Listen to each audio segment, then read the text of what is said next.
আসসালামু আলাইকুম ভাইয়া। ওয়ালাইকুম আসসালাম। ভাইয়া আমার একটা 1200 থেকে 1500 স্কোয়ার ফিটের বাসা আছে। আপনার কি আইডিয়া আছে এটা ইন্টেরিয়র করতে কত খরচ হতে পারে? কত 30 লাখ থেকে 40 লাখ টাকা ইজিলি হয়ে যাবে। রূপক ব্যাপারটা এই ইন্টেরিয়র করাতে আসলে কত টাকা লাগে? কেউ 1 লাখ, কেউ বলে 2 লাখ, আবার কেউ কেউ তো বলে 30 থেকে 40 লাখ। 1200 স্কোয়ার ফিট থেকে 1500 স্কোয়ার ফিটের বাসাগুলো না খুব ছোট হয় না খুব বড় হয়, একদম মাঝে একদম পারফেক্ট একটা চ্যালেঞ্জিং একটা অবস্থা থাকে। আজকের ভিডিওটা মেনলি আপনাদের জন্য যারা নিজেরা ইন্টেরিয়র করতে চান কিন্তু ডিজাইন আর বাজেট নিয়ে তেমন কোনো আইডিয়া নেই। ভিডিওটা শেষ পর্যন্ত দেখেন, আই গেস আপনাদের সব দুশ্চিন্তা ক্লিয়ার হয়ে যাবে আর আপনারা বুঝতে পারবেন আপনার বাসাটা আসলে ইন্টেরিয়র করতে কত টাকা লাগবে। চলেন মাস্টার বেডরুম দিয়ে শুরু করি, কারণ এই রুমটার মধ্যেই ম্যাক্সিমাম একটা বাজেট চলে যায়। সাধারণত মাস্টার বেডরুমে এক বেড এর সাথে বেড হেড করতে নর্মালি খরচ হয়ে যায় 40 থেকে 60,000 টাকা, যা ডিজাইন এবং ম্যাটেরিয়ালের উপর নির্ভর করে প্রাইস বাড়তে বা কমতে পারে। আপনি যত ভালো ম্যাটেরিয়াল চুজ করবেন প্রাইসটা তত বাড়তে থাকবে। কাস্টম ক্যাবিনেট করতে গেলে এটার পিছিয়ে খরচ হয় প্রায় 70 থেকে 1.5 লক্ষ টাকা, আর যদি এটার হাইট ফুল সিলিং হয় সেই ক্ষেত্রে প্রাইসটা কিন্তু আরও বাড়তে পারে। ক্যাবিনেটের পরে আসে ড্রেসিং ইউনিট। ড্রেসিং ইউনিটের মিরর লাইটিংয়ের উপর ডিপেন্ড করে খরচটা কত হবে। আনুমানিক যদি আমরা ধরি 25 থেকে 50,000 টাকা পর্যন্ত হতে পারে, ডিপেন্ড করে আপনি কেমন মিরর ইনস্টল করতেছেন প্লাস কি লাইটিংয়ের ব্যবস্থা করতেছেন। এই সব কিছুই যদি আলাদা আলাদা করে করা হয় তাহলে শুধু মাস্টার বেডরুমেই খরচ হয়ে যায় প্রায় 2 থেকে 3 লাখ টাকা। স্মার্ট সলিউশন হলো আমরা যদি ক্যাবিনেটের সাথেই ড্রেসিং ইউনিটটা ইনক্লুড করে দিই, সেই ক্ষেত্রে হচ্ছে দুইটা একটাতে কনভার্ট হয়ে যায়, প্লাস হচ্ছে আমাদের 30 থেকে 40,000 টাকা পর্যন্ত সেভিংস হতে পারে। মাস্টার বেডরুমের ওয়াশরুমে যদি আমরা বেশি কিছু না করে ফ্যান্সি, আমরা যদি মিনিমাম ফাংশনালিটি মেনটেন করে ডিজাইন করি সেই ক্ষেত্রে হচ্ছে 25 থেকে 50,000 টাকার মধ্যে মাস্টার বেডরুমের ওয়াশরুমটা কিন্তু পারফেক্ট হয়ে যাবে।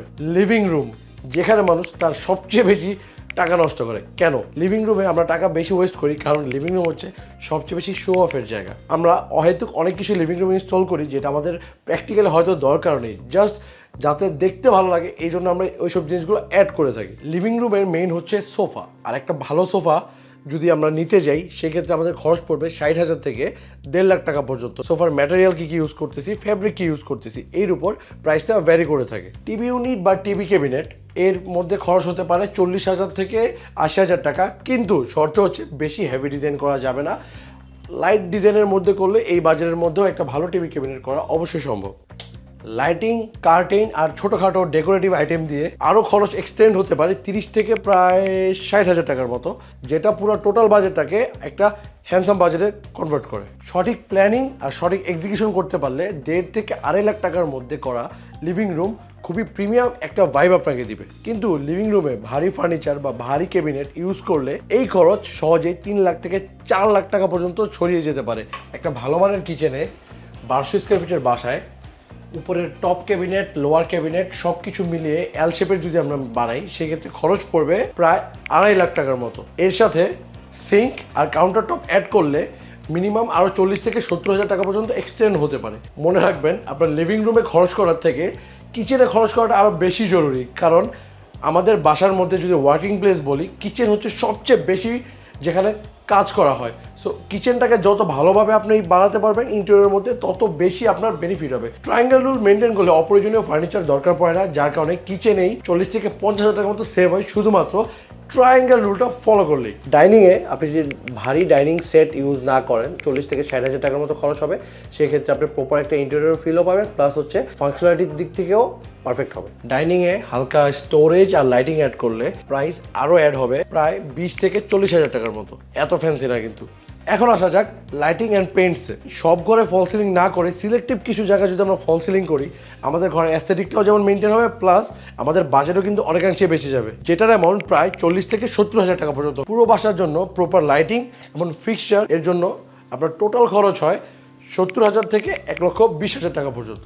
আর পেইন্টের ক্ষেত্রে পুরো বাসায় সাধারণ মানের পেইন্টও যদি আপনি ইউজ করেন সেক্ষেত্রে খরচ পড়ে যাবে 40 থেকে 60,000 টাকা। আর ভালো ব্র্যান্ড বা প্রিমিয়াম ফিনিশিংয়ের কালার ইউজ করলে, পেইন্ট ইউজ করলে সেক্ষেত্রে বাজেটটা ডিরেক্ট লাভ দিয়ে 70 থেকে 1,20,000-30,000 টাকা পর্যন্ত গিয়ে ঠেকতে পারে। সফট কালার যেগুলো আছে যেমন হোয়াইট বা অফ হোয়াইট, এসব কালার করলে ঘন ঘন রিপেইন্ট করা লাগে না, যা ভবিষ্যতে বড় অঙ্কের খরচ বাঁচাতে সাহায্য করে। তো বেসিক হিসাব করলে পেইন্ট, লাইটিং আর ফিক্সচারগুলো মিলায় সাধারণভাবে যদি আমরা করি 3 লাখ টাকার মধ্যে এগুলো করা পসিবল। এদিকে 4 থেকে 7 লক্ষ টাকা বাজেটে custom furniture, modular kitchen, selective false ceiling ও ভালো লাইটিং করা সম্ভব হয়। আর 8 থেকে 12 লাখ টাকা বাজেট হলে প্রিমিয়াম ফিনিশিং, ভালো বোর্ড, ভালো লাইটিং, ভালো পেইন্ট, মানে আপনার ভাই যত টাকা বাড়াবেন তত ভালো জিনিস পাবেন সোজা হিসাব। বাস্তবে 1200 স্কোয়ার ফিটের একটি বাসায় নর্মালি একটা প্যাটার্নের ফ্যামিলি থাকে। তো এর জন্য বেসিক্যালি বাসায় থাকে 3টা বেডরুম, একটি ডাইনিং রুম, একটা ড্রয়িং বা লিভিং স্পেস, 2-3টা ওয়াশরুম, 1-2টা বারান্দা। এই জায়গায় সবচেয়ে বড় চ্যালেঞ্জের যে জিনিসটা আছে যে আমাদের অনেক বেশি চাহিদা থাকে। যেমন আমরা চাই বাসাটা যাতে দেখতে সুন্দরও হয়, আবার ইন্টেরিয়র যাতে 2-3 বছরে পুরনো না লাগে। আবার আমাদের অনেক বেশি স্টোরেজও দরকার, কিন্তু বাসা আসলে জায়গাটা অতটা থাকে না।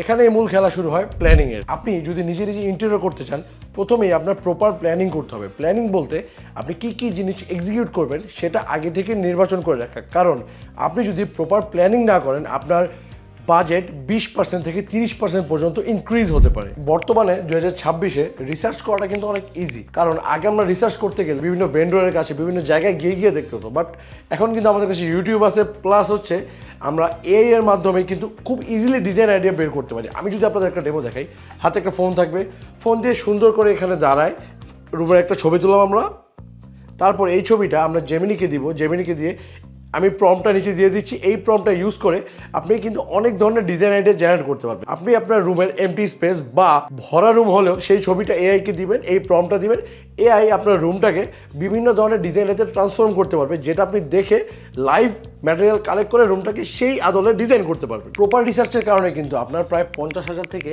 1 লাখ টাকা পর্যন্ত বেশি যেতে পারে। কারণ আপনি যখন প্রপার রিসার্চ করবেন, আপনি অহেতুক খরচ করবেন না, যার কারণে আমাদের অনেক পরিমাণ পরিশ্রম আর টাকা দুইটাই বাঁচবে। কারণ আপনি যখন অহেতুক পরিশ্রম করে অহেতুক জিনিস ইনস্টল করবেন, পরে দেখবেন এটা আপনার বাসার সাথে যাচ্ছে না। তো সেই ক্ষেত্রে কিন্তু আপনি 50,000 থেকে 1 লাখ টাকা পর্যন্ত বাঁচাতে পারবেন।